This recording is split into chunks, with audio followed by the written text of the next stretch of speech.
Plane high jacking کا مطلب ہے کسی جہاز کو مسافروں اور عملے سمیت اغوا کرنا۔ یہ ایک مشکل کام ہے، لیکن دنیا میں متعدد بار جہاز ہائی جیک کیے گئے، جس کا مقصد کچھ لوگوں کے حق میں اپنے مطالبات منوانا ہوتا ہے۔ آج ہم آپ کو بتائیں گے دنیا کی اس واحد لڑکی کے بارے میں جس نے اپنے ساتھیوں کی مدد سے کئی بار جہاز ہائی جیک کیے۔ جی ہاں، اس کے سٹائل کو یورپ میں لڑکیوں نے کاپی کر کے فیشن بنا ڈالا۔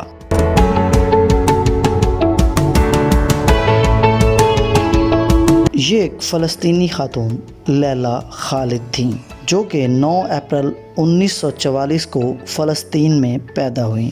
لیلا خالد فلسطین لبریشن فرنٹ کی رکن تھیں، جو کہ ایک آزادی پسند تنظیم تھی۔ یہ لوگ اپنے ملک کی آزادی کے لیے لڑتے تھے۔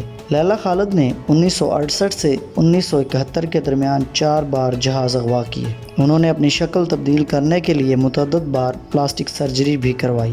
لیلا خالد نے 29 اگست 1969 کو بوئنگ 707 طیارہ اغوا کیا، جو کہ اٹلی سے اسرائیل کے دارالحکومت تل ابیب کی طرف جا رہا تھا۔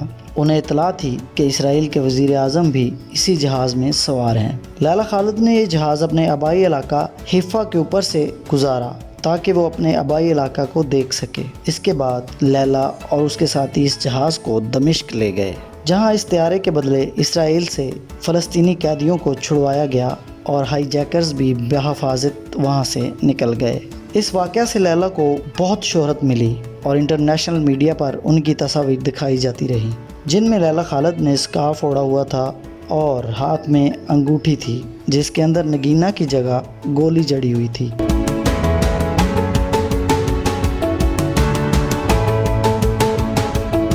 لیلا خالد کے اس سٹائل کو اتنی شہرت ملی کہ یورپ میں لڑکیوں نے اس سٹائل کو فیشن کے طور پر اپنایا۔ بہت ساری لڑکیاں اسکارف پہنتی اور گولی جڑی ہوئی انگوٹھی پہنتی اور لیلا خالد جیسی ہی ہیئر کٹ کرواتی۔ پھر 6 ستمبر 1970 کو لیلا خالد نے اپنے ساتھیوں کے ہمراہ ایمسٹرڈیم سے نیو یارک جانے والا طیارہ اغوا کرنے کی ناکام کوشش کی، جس کے نتیجے میں وہ گرفتار ہو گئیں۔ اور حیرت کی بات یہ ہے کہ صرف 1 مہینہ بعد ہی فلسطینی مجاہدین نے پھر سے طیارہ اغوا کر کے لیلا خالد کو رہا کروا لیا۔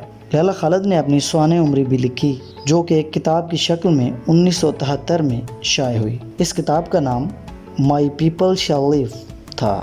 لیلا خالد کی زندگی پر 2005 میں ایک فلسطینی پروڈکشن کمپنی نے فلم بھی بنائی۔ اس فلم کو دنیا بھر میں بہت پذیرائی ملی۔ لیلا خالد نے بعد میں سیاست جوائن کی اور فلسطین نیشنل کونسل کی ممبر بنی۔ وہ دنیا کے سوشل فورمز پر فلسطین کی نمائندگی کرتی ہوئی دکھائی دیتی ہیں۔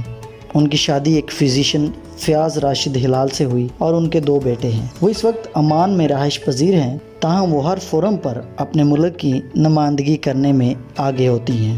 وہ ہمیشہ اپنے ملک کی آزادی کی بات کرتی ہیں۔ دوستو، لیلا خالد ایک باہمت خاتون تھیں۔